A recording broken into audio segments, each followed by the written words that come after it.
السلام علیکم ګرانو دوستانو، هیله لرم چې جوړ روغ به یاست، طبیعتونه به مو سم وي. د ویډیو عنوان دی د لومړی جنسي ځورونې معرفت او درملنه په ښځو او نارینو کې.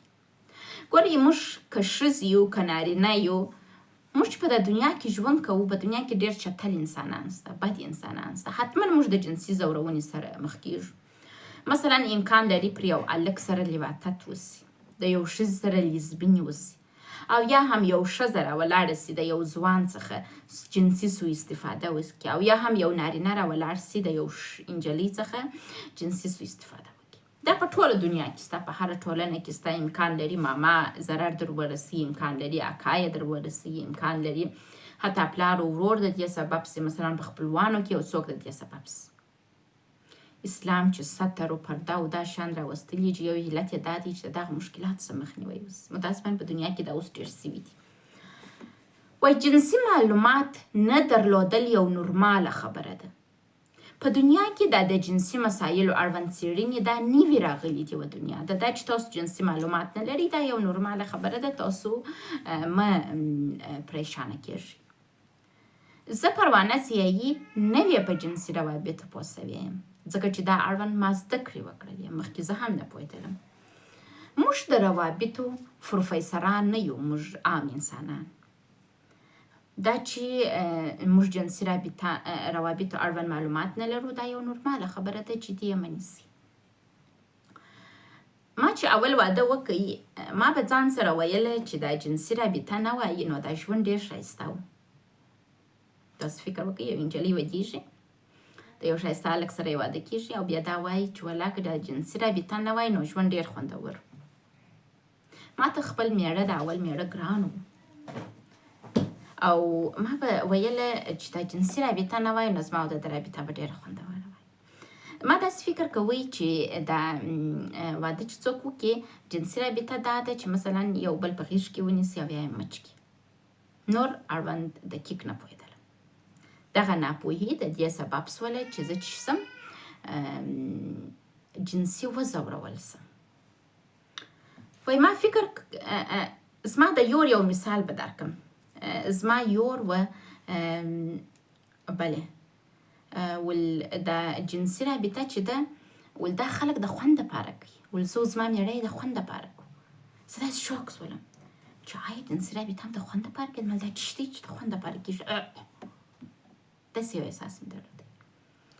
دغه احساس چې ما درلودی، دا ډېرې نجونې په پښتني ټولنه کې لري، او موږ اړوند هېڅ معلومات نه لرو. موږ ته څوک معلومات نه راکوي په دقیق توګه. البته هغه ښځې چې یو څو خبرې کوي، هغه غیر منطقي دي. ښځه به چې خپله نه په پوهېږي، موږ به څنګه په وکړو؟ بهترین معلومات چې موږ ته د جنسي مسایلو اړوند راکولی سي، هغه روانشناسان دي. راځو، دا جنسي رابطه چې ده منحصر به فرد ده. هر انسان کېدای سي جلا جنسي ځورونې سره مخ سوی. ما ډېر مراجعین لیدلي دي، وایي د عمه مېړه مې و ځیګر ته لاس راوړی، د اکا زوی مې و بې له دې چې زه وغواړم زه یې مچ کړم، پلانکي زما لاس ټینګ ونیوی. دا ټوله جنسي ځورونه ده. نارینه هم د دې سره مخ کېږي. مثلا یو هلک یې ښایسته یې، نور یې ځوروي. دغه جنسي ځورونه د دې سبب کېږي چې موږ ته جنسي اختلالات جوړ کړي، او د دې سبب سي چې موږ په خپل جنسي روابطو کې مشکلات ولرو. نو د دې دپاره چې دا ترمیم کو، یګانه څوک چې موږ ته کومک کولی سي، هغه روانشناس دی. دغه چې زه تاسو ته وایم د لومړۍ جنسي ځورونې معرفت، یعنې تاسو چې څه رقم جنسي تاریخچه لرئ د جنسي ځورونې، هغه ستاسو پر جنسي رابطې باندې تاثیر لري، هغه که ښځه یې که نارینه یې. تاسو د دې دپاره چې خپل جنسي رابطه خوندوره کړئ، باید خپل د جنسي ځورونو تاریخچه درملنه کړئ. بیا تاسو کولی شئ ښه جنسي رابطه ولرئ، او د دې دپاره ستاسو سره فقط او فقط روانشناس کومک کولی سي. هڅه وکړئ روانشناسانو ته مراجعه وکړئ. البته داسې روانشناس ته ورسئ چې دا اړوند یې زده کړې کړي، نه چې بلار یو روانشناسانو کې فرق سته. په روانشناسانو کې رشتې سته، لکه د طب ده، یو د زړه ډاکټري، یو د چشت ډاکټري، یو د چشت ډاکټري. کوشش وکړئ د روابطو ډاکټر پیدا کړئ، کوشش وکړئ د سیکس تراپیست پیدا کړئ، هڅه وکړئ چې خپل د ځان درملنه وکړئ. جنسي ځورونې جدي ونیسئ چې تاسو په ماشومتوب کې د شرم احساس کړی، تاسو د ګناه احساس کړی، ستاسو وجود یې در ځورولی. نو راځو د لومړۍ جنسي ځورونې معرفت. ټول هغه مسایل چې د جنسي مسایلو دي او یا هم یو چا تاسو ته عادي لاس در وړی، تا بد احساس کړی په نوي ځوانۍ کې، دغه ستا پر رواني حالت باندې بد تاثیر کوي. کوشش وکړئ د دغه مشکلاتو تداوي وکړئ. معرفت یې دا دی ما تاسو ته وکړئ. هر هغه جنسي تماس چې تاسو نه غوښتئ، په تاسو کې د ګناه یا شرم احساس پیدا کوه، دا تاسو ته یو ناروغي در پیدا کړې ده او تاسو هغه ناروغي خپله نسئ تشخیص کولی. د دې لپاره چې دا ناروغي تشخیص کړئ، تاسو روانشناسانو ته مراجعه وکړئ تر څو روانشناسان ستاسو سره کومک وکړي.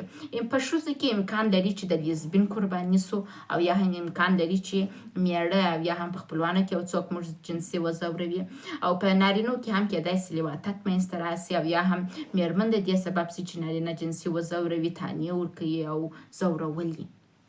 جنسي ځورونه ډېر رقم په رقم ډولونه لري. مثلا بعضې نارینه او نجونې چې جنسي ځورونې تاریخچه نه لري، واده کوي، د واده وروسته د مشکلات سره مخ کیږي.